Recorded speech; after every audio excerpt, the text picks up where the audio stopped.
Hey everyone, how's it going? It's Nicole here. We're back at the homestead and I'm so glad you could join us today. We are having a cold front come through. We've had multiple uh, like phases of cold weather, but this one is going to last longer than normal. So we're trying to get some of the fruit trees in, the ones that are really would wouldn't do well if it went down to a frost. Now I know the temperature is saying that it's going to be around probably 40 degrees here, and if it was 40, say 40 to 40, 45, I wouldn't normally bring some of the fruit trees in, but there may be a wind chill with this weather, and so it may go below that. And when it goes below that, I really don't want to chance and just leave the vegetables, not the vegetables, the fruit trees out. You know, you've worked hard the whole previous year of the growing season, and you've really nurtured the small little fruit trees that you've done cuttings from. So rather than let them go to waste and risk uh, them being out in that cold weather, we're just going to bring some of them in. I'm going to show you what we're going to do. Now it's terribly grey and gloomy, as you can see if you look up. So the weather has been like so dull.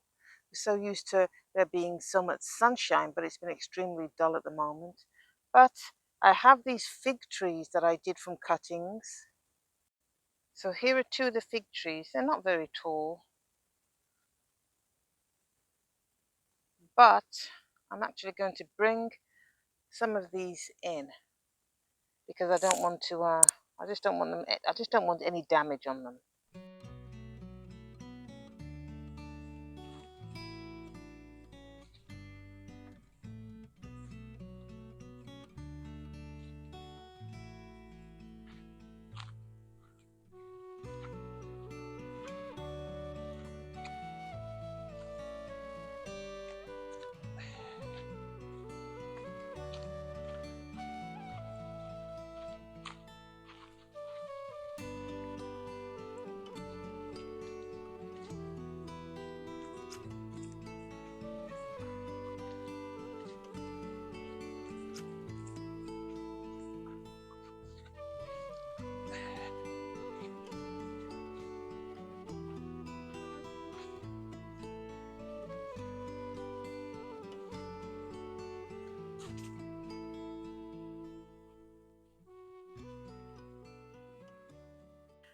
Now, I want to show you the difference between trying to keep some of your fruit trees out as long as possible once you've done cuttings, in comparison to staying in a greenhouse. Now, this fig plant that I just, brought inside, I would say this is 2.5, yeah, about 2.5 feet. Now, I'm going to show you a fig cutting that I did. I think it was around about the same time, but I forgot and I left it in here and I didn't take it out. But I'm going to show you the difference in the height compared to it being in the greenhouse with filtered light and outside with the natural light. Let me go get that.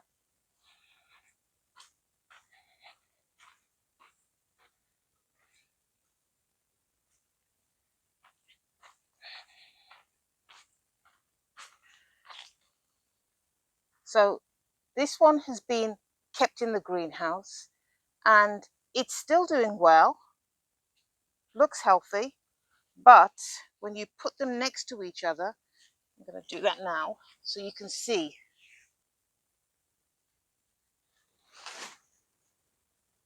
Can you see the difference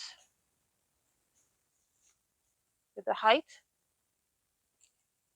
This has doubled in size, and this is due to this having filtered light, and it's just been sitting in the greenhouse.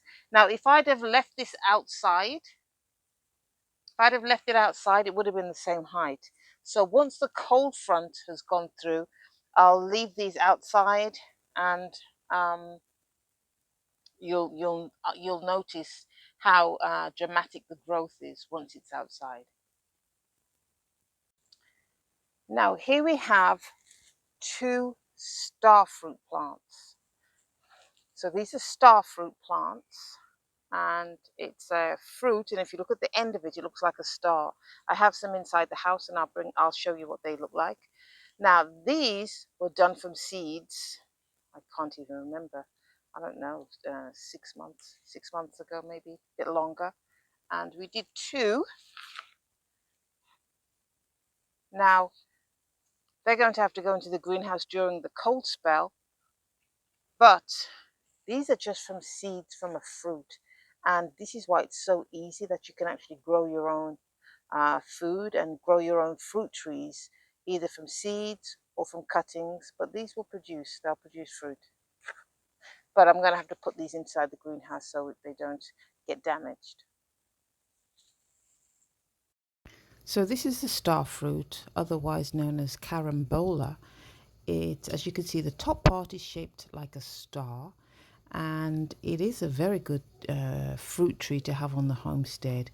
It helps with headaches if you have a cough, or it even relieves a fever. So do try and grow this.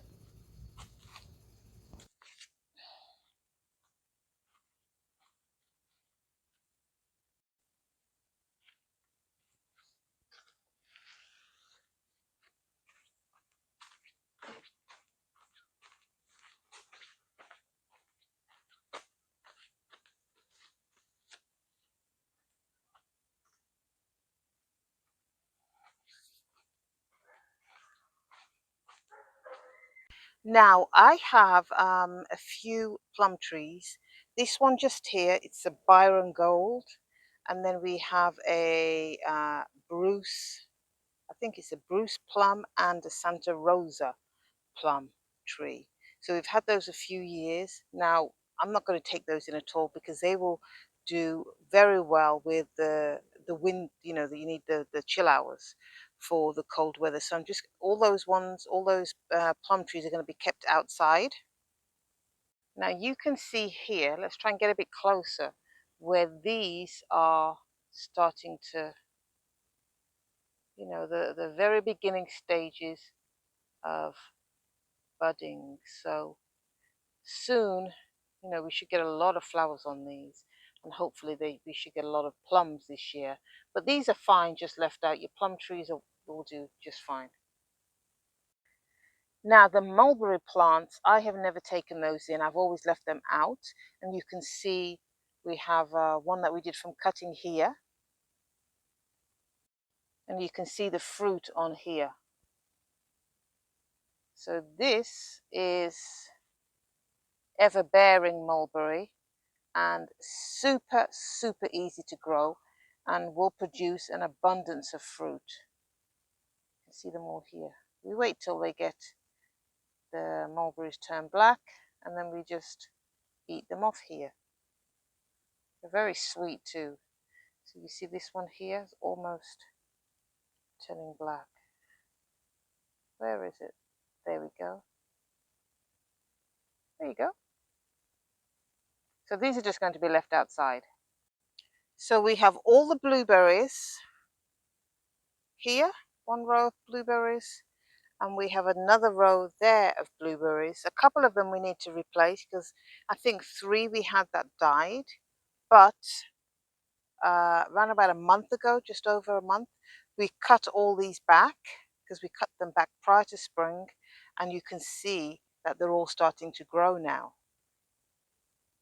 Now these peach trees we've had for years, and these are also, they're starting to bud, and what it appears and has been the trend with the peach trees that we have is every other year we get a really large peach. So last year, hundreds of peaches, but the peaches were not large. The year before, there were still hundreds of peaches, and the peaches were huge. So this year, it should be that we should get same hundreds of peaches, and the peaches will be large again. Now you can see, I'm going to show you because you can see that these are all some of them even have flowers on. I think maybe they're probably 10 years old, this peach tree. You can see here, I'm going to go up, and you can see that they're all starting to bud.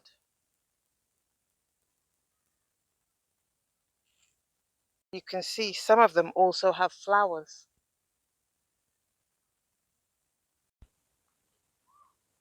Now these are the pear trees. This one, so we have Bartlett, Hasui, and I can't remember the other pear trees. Let me just see what this one.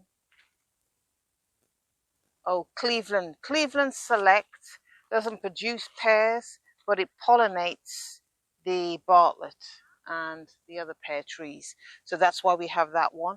But the good thing about when you get the cold weather is things like your pear trees, your plum trees, your apple trees, they need those cold chill hours. And you can see, I'm going to show you up close how this is also starting to bud. So although we're preparing for the cold weather and bringing certain plants inside the greenhouse, we're still thankful, excuse me, we're still thankful if you want those type of fruit, the apples, the pears, the plums, then you need the cold weather for the chill hours. This is why I encourage you, if you're in a cold area up north and you're getting extremely cold winters, now how the weather is, you're getting very, very hot summers. So things like lemon trees, orange trees, if you purchase those, you'll be able to have lemons and oranges, because the heat during the summer is going to be extremely hot, and those lemon and orange trees, they love that. So I would encourage you now, prior to spring, you probably see them you'd see them available to purchase those, because once the spring comes and you get the hot temperatures, you'll be able to grow those fruit trees. That's why down here, down in the south, we're growing the apple trees, the pear trees, and we actually had apples and pears off these trees in 2023. So 2024, we're looking for a big harvest. Hey, so everything's been put away and we are prepared for the cold front as best as we can. Now, I'm encouraging you as much as you can, because obviously everybody sees what's happening all over the news, to prepare not only spiritually but physically as well, to prepare as much as you can, because things, are not going to get better.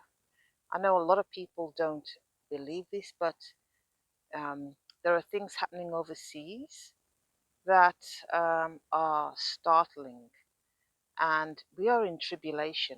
Many people don't think that. Many people think, oh, we're going to be, we won't be here when the tribulation comes.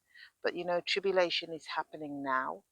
Things that are happening overseas is so horrendous that we have to prepare now. And, you know, the Bible talks about in Revelation 18 that Babylon, it says in Revelation 18 that Babylon, it says, give her double. So it's double judgment is what Babylon gets.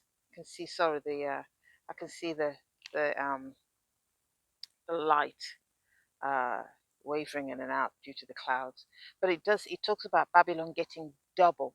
Now, if Babylon gets double, that's double compared to everybody else. So they get theirs, then Babylon gets hers. So prepare, because a famine is coming, a serious famine is coming, not only for the word of God, but a famine for food too.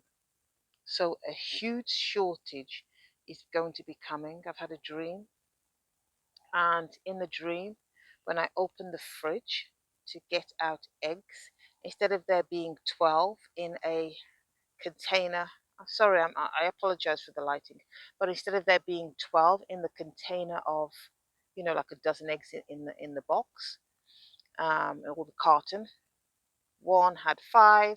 I opened it again. The next one had 3. So the supply is going to dwindle, and it's going to dwindle, and it's going to dwindle down. So I do encourage you to prepare and do as much as you can. I may do a video, and it's about you know how much food someone would prepare for a year.